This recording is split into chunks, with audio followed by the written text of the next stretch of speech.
Welcome back to Pente Spotlight. I'm Grace, your privacy and compliance geek, here to make sure your data doesn't end up in a PowerPoint presentation.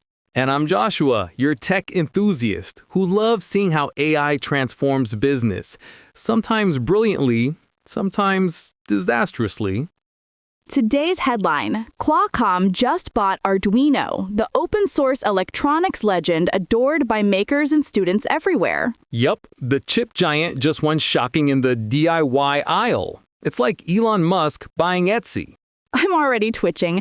When a corporate giant grabs an open-source darling, my privacy senses start tingling. Come on, Grace. This could be huge. Qualcomm gets access to a 33 million strong developer community. That's a lot of caffeine and blinking LEDs. True, but let's not pretend open source always stays open. One day you're tinkering freely, the next you're agreeing to a 40-page license just to turn on a sensor. Okay, fair point.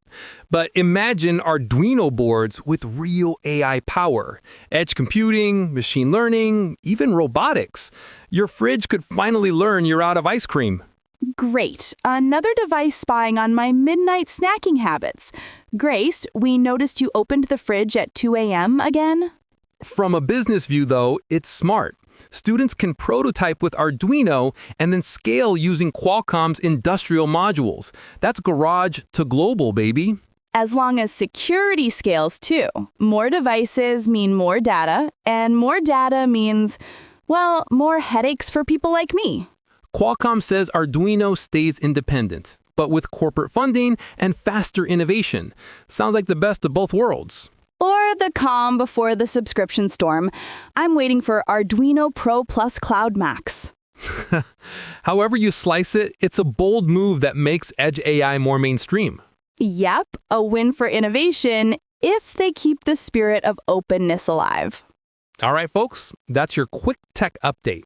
If you enjoyed the banter, hit like, share, and subscribe to Pente Spotlight for more witty takes on tech and AI that make you sound smart at your next coffee chat. Stay safe, stay curious, and please don't let your toaster go online. Catch you next time on Pente Spotlight.